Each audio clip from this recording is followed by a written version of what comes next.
Hallo ihr liebe Leute, hier ist wieder der Yankee mit Let's Play Baldur's Gate 2 Schatten von Amn auf Pelzig. Und wir gehen jetzt hier in Maevars Gilderei. So, da ist der illustre Xeller, der schon beschrieben wurde, der Gorge. Aber vorher, die sagen, gucken wir uns hier nochmal um und plündern nochmal schön. Weil hier gibt es immer 190 Gold, das können wir gut gebrauchen. Hier gibt es noch einen sehr komischen Schnelligkeitsöl, was sehr merkwürdig aussieht. Und was haben wir dann hier noch? Eine Bücherregale. Stärkeformel. Okay. Ja, den ganzen Quark können wir jetzt eigentlich vertickern. So, retten wir doch erstmal mit dem Gorge. Willkommen in meinem bescheidenen Reich. Komm rein, komm rein. Guckt euch nur um, wenn ihr wollt. Ich bin Gorge, dienstbarer Eigentümer von dem bescheidenen Haus.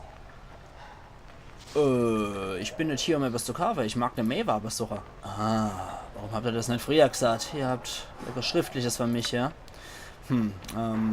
Ja, alles schon in Ordnung zu sein. Ihr könnt Maeva sehen. Gehen durch die Tür hin. Es war nicht euch zu treffen. Willkommen in meinem bescheidenen Reich. Ja, aber ich bin echt mal sicher, was du heißt. Willkommen in meine bescheidene Reich. Oh, Manometer. Da haben wir doch was für Anomen. Sehr, sehr gut. Streitkolben plus 2, das holen wir doch sofort für ihn. Kurzbogen plus 2 wäre jetzt, naja, nicht so besonders Knüller. Kugel plus 2, die kosten mal zu viel, die Dinger. Schutzring, hier gibt es noch Abwehrarmbänder RK6, die wir noch kaufen könnten. Und einen Nymphe-Umhang, der Charisma plus 2 verleiht. Aha, den holen wir uns auf jeden Fall. Und die RK-Dinger, die holen wir uns auch noch.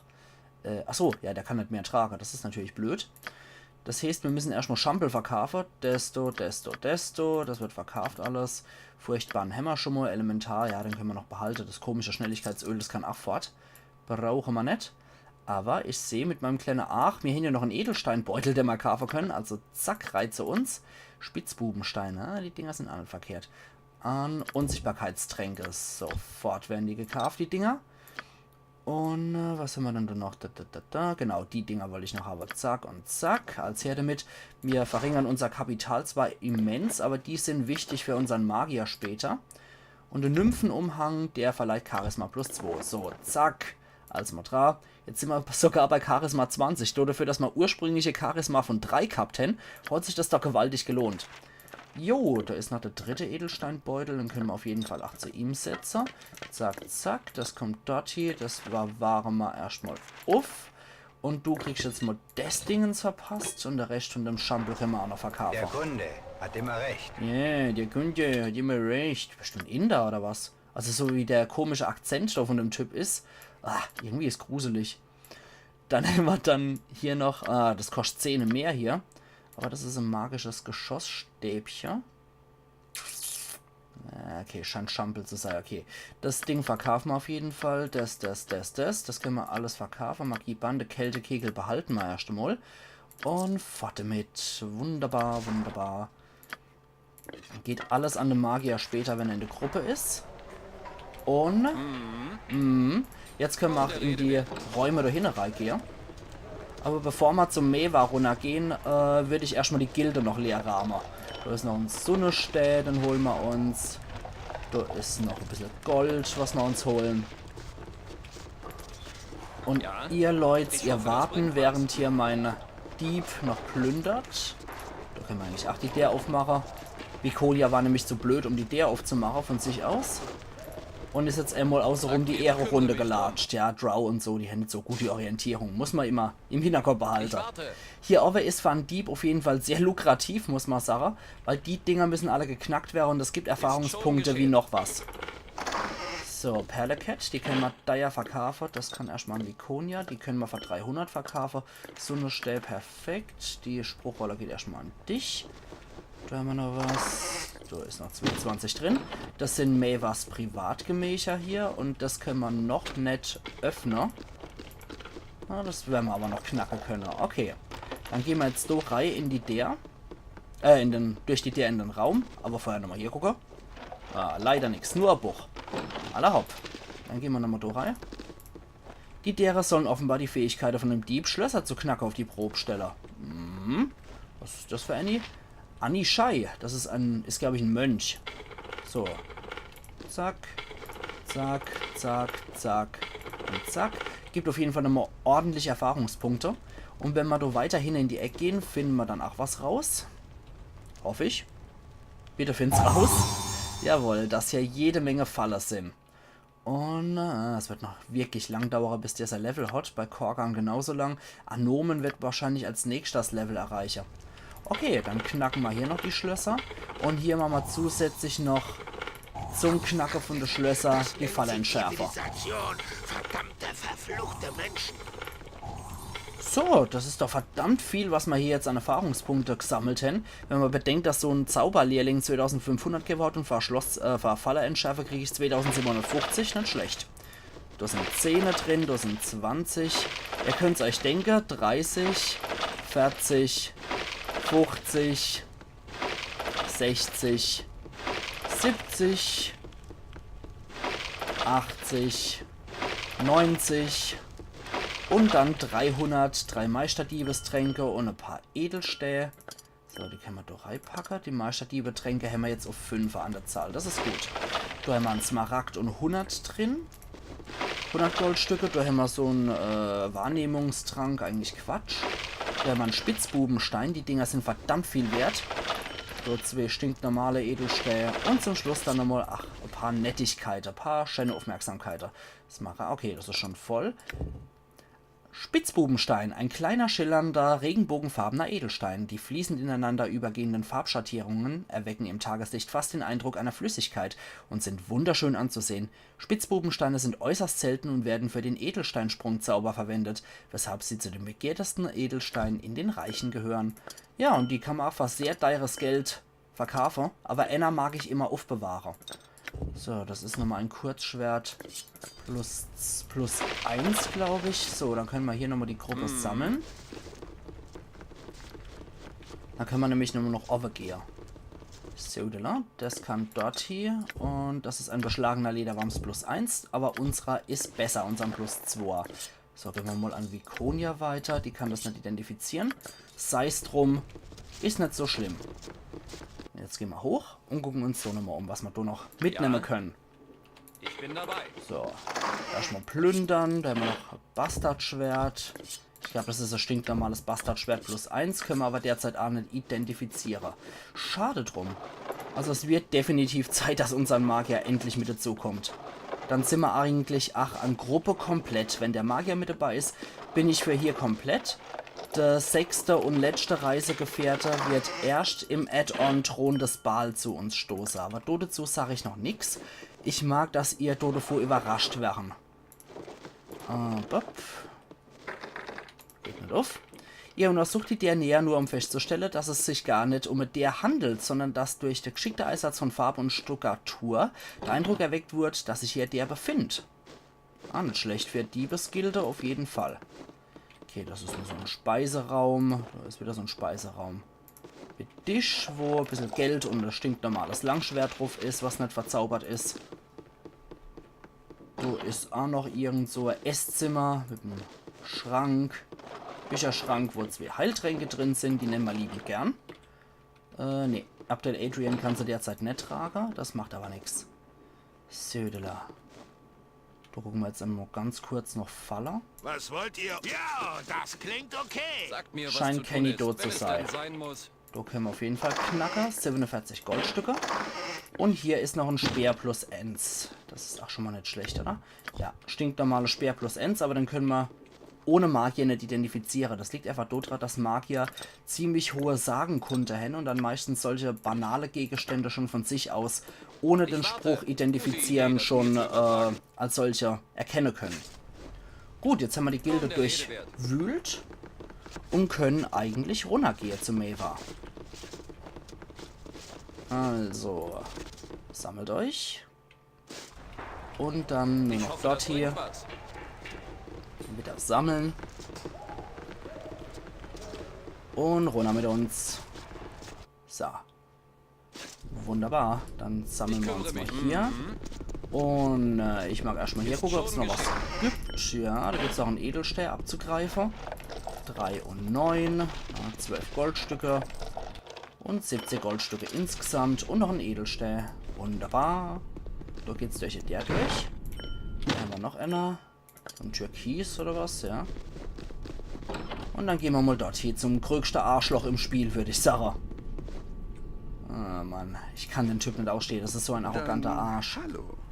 Ich hoffe, ihr habt gute Gründe, mich zu stören. Wie ihr seht, bin ich sehr beschäftigt. Ah, der arme Lin hat's Bewusstsein verloren. Ich habe ein paar Minuten Zeit. Wer seid ihr und warum soll ich euch nicht umbringen? Ich gehöre zu der Schattendiebe. Ihr wird, obwohl, das ist nicht nötig. Ich bin hier als Verstärkung. Renan Blutskalp hat mich geschickt. Und ich bin mir sicher, ihr habt Erlaubnisschein oder irgendwas in der Art. Egal. Wie wär's, wenn wir euch auf die Folterbank spannen, um sicher zu gehen, dass ihr wirklich der seid, der jetzt so seid behauptet? Vielleicht doch nicht.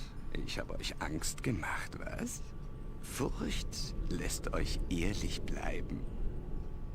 Ihr wollt doch nicht wie Lin enden, um mich dazu zwingen, eure Ehrlichkeit zu überprüfen. Mit Sicherheit ein schwieriges Unterfangen. Oh, was ein Arsch. Ich weiß nicht, obwohl das letzte, welcher Prüfung wurdet ihr unerzogen, wenn ihr eure Ehrlichkeit anzuzweifeln wäre, gilt für euch das Gleiche. Es gibt solche, die das anordnen können, aber man kommt nicht durch hier, wo ich jetzt bin, ohne sich ein paar Begünstigungen zu verdienen.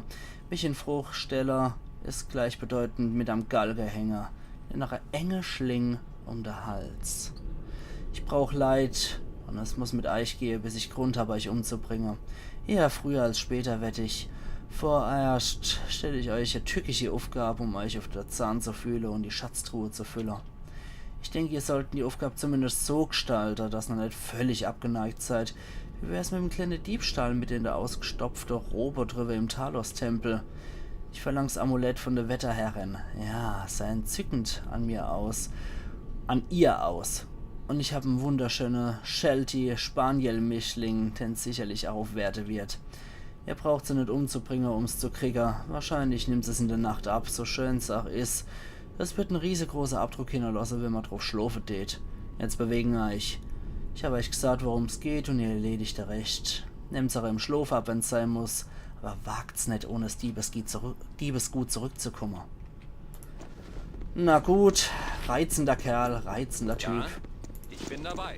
Das heißt, wir müssen jetzt ovens ins ins Tempelviertel einbrechen Wenn es denn sein muss. und müssen der Talos Hohepriesterin ihr heiliges Amulett abnehmen. An sich schon ein sehr, sehr lustiges Unterfangen. Willkommen in meinem bescheidenen Reich. Kann man bei dir auch pennen? Nee, tatsächlich nicht. Das ist nur Kneipe. Okay. Weil pennen müssten wir auf jeden Fall. Dann gucken wir doch mal, dass wir das einigermaßen geschickt Gute Idee, geregelt das hier kriegen. zu übertragen. Ich sammle meine Gruppe bewusst erst hier, weil ab und zu kann es dazu kommen, dass Räuber hier überfallen in dem Gebiet. Deswegen die Sache erstmal durchsammeln. Und dann können wir raus aus dem Gebiet und vielleicht noch ein bisschen auf der Straße hier pennen. Wenn uns ein Wächter nicht aufschnappt und uns unterbricht, könnten wir 8 Stunden schlafen. Und dann müsste es eigentlich Nacht sein. Da sind überall noch Bettler unterwegs, ne? Ja. Ist er schon? Das wäre scheiße gelaufen, wenn die Vikonia als erstes hier gewesen wäre. So. Und? Okay, mehr ein Glück gehabt. Mal ausnahmsweise Geräuber da gewesen. Also, hier ist jetzt erstmal Rast. Mitte hier im Eingang vom Hafenviertel und dann kriegen wir noch einen Traum. Mr. Sandman, bring me a dream. Bom, bom, bom, bom. Steht auf. Okay. Jede eurer Nächte ist voller Unruhe. Ja, ihr seid müde. Jeden Tag kämpft ihr. Wisset, dass dies nicht enden wird. Solange nicht, bis ihr akzeptiert, was ihr seid. Ihr geht als Sterblicher umher und zieht keine Vorteile aus eurem Erbe, aus den in euch verborgenen Talenten. So viele fleischliche Dinge sind größer als ihr. Geht unter sie, unter diese Kreaturen, die weniger sind als ihr. Seht ihre Stärke. Seht, wie leicht ihr ihren Muskeln und Fähigkeiten zum Opfer fallt.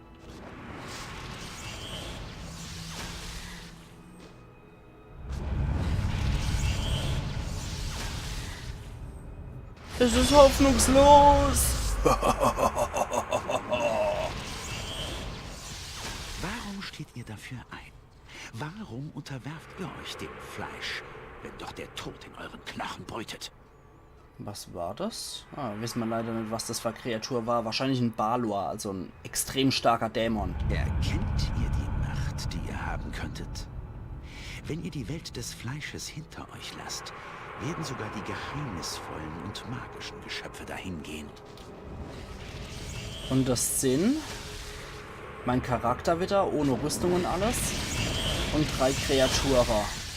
Gedankenschinder, Leichnam und Vampir.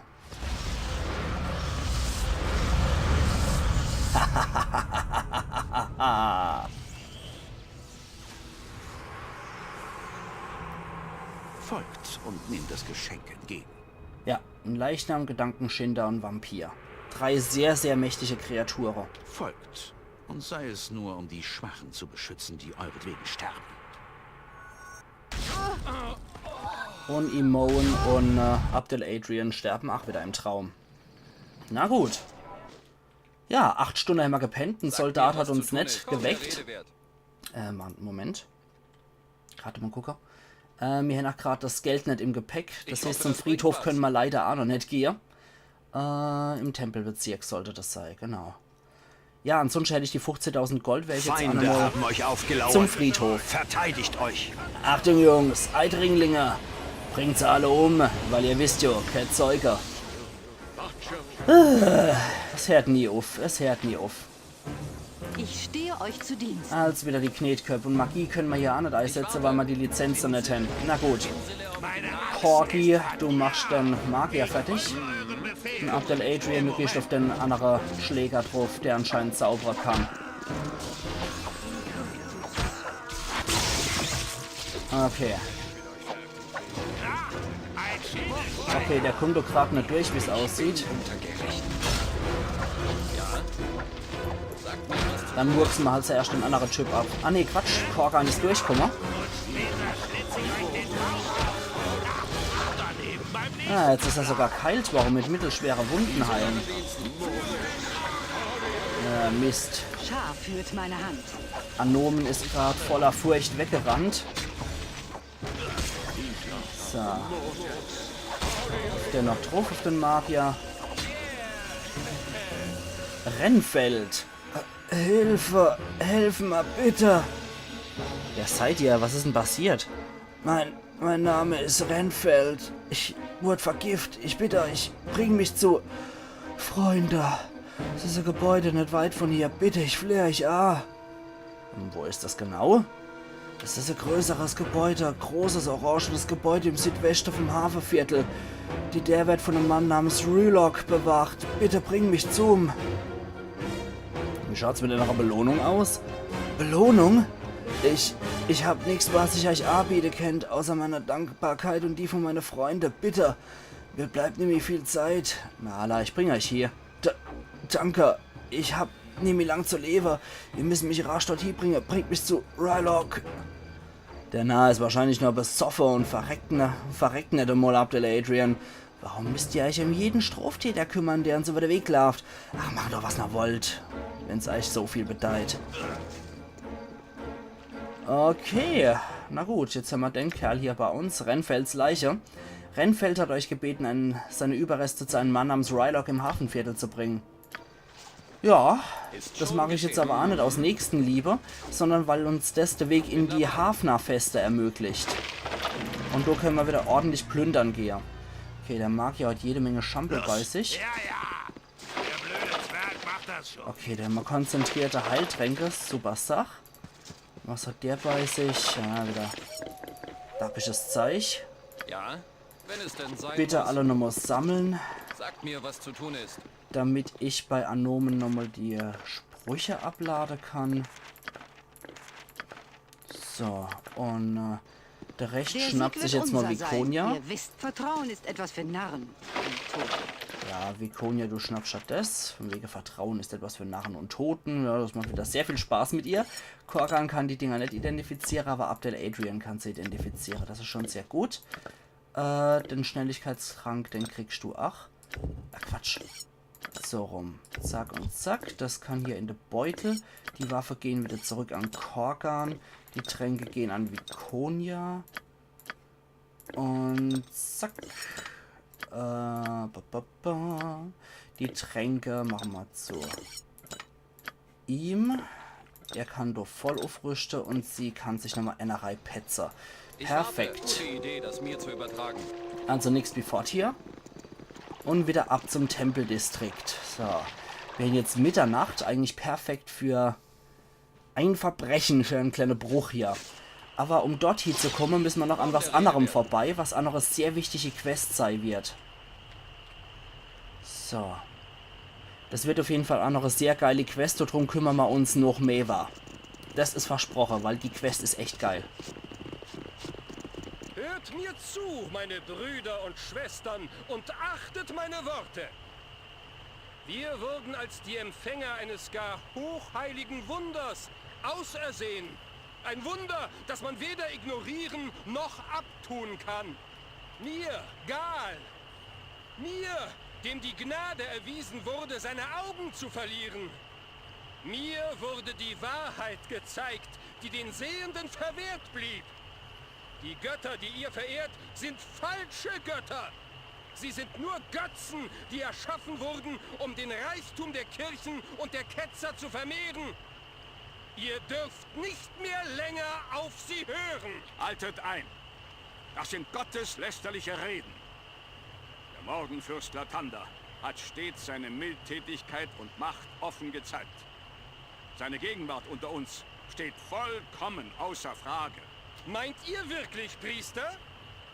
Ich bitte euch alle zu überdenken, ob das, was der Priester spricht, die Wahrheit ist. Nun gut. Sein falscher Gott gewährt ihm scheinbar Macht, um Zauber zu wirken. Doch unterscheidet er sich dadurch wirklich von einem x-beliebigen Magier? Ich sage euch, ihr werdet von den Kirchen belogen. Sie behaupten, dass es die Götter gibt. Und in Wahrheit wollen sie nur euer Gold, um es in ihre eigenen Taschen zu stecken. Oh nein! Was ihr da sagt, kann nicht wahr sein. Die Götter haben uns immer beschützt. Stänkerer, ach sehr geil. Glaubt ihr das wirklich? Haben sie euch vor Hungersnöten geschützt? Haben sie euch vor Krankheiten geschützt?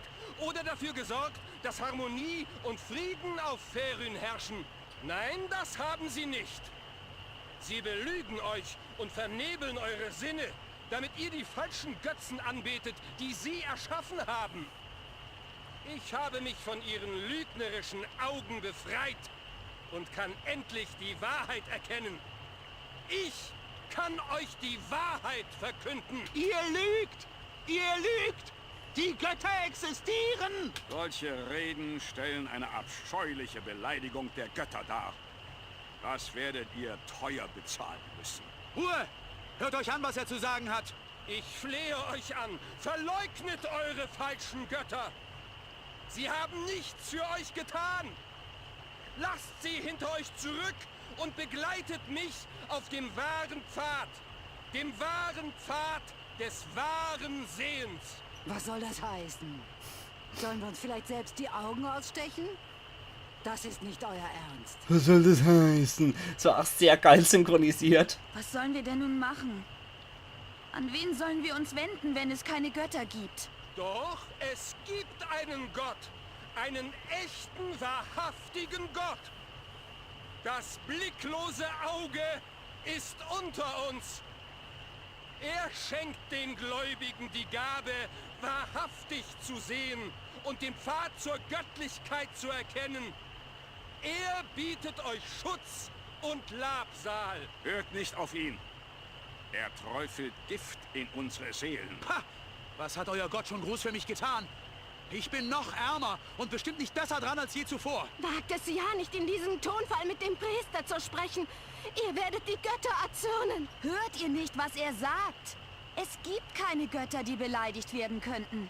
Ich schlage vor, wir schauen mal, was dieses blicklose Auge anzubieten hat. Jawohl, ich wünsche zu sehen. Aber nein, meine Freunde. Glaubt mir, ihr wollt nicht sehen.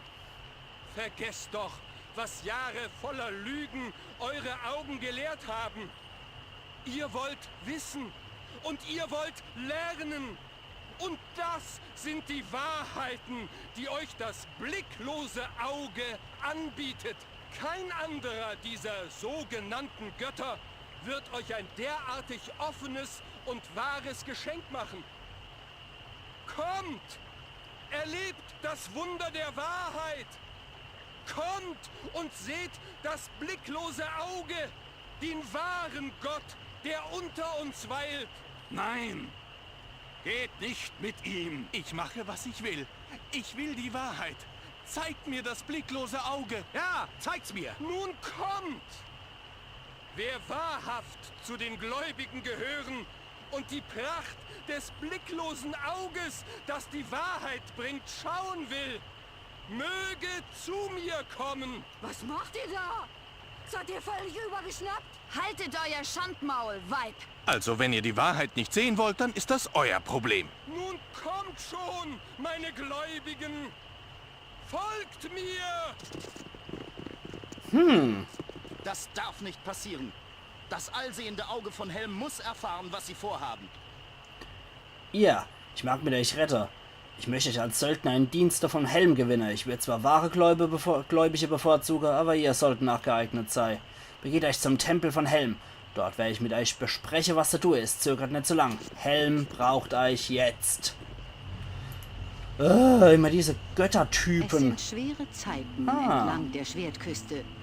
Der Krieg wurde abgewendet, doch für die Menschen in der Gegend ist es immer noch gefährlich. Krieg? Wovor sprechen ihr denn, Vikonia? Der Krieg, den euer Halbbruder beinahe erfolgreich angezettelt hätte. Oder wovor denkt ihr, dass ich spreche?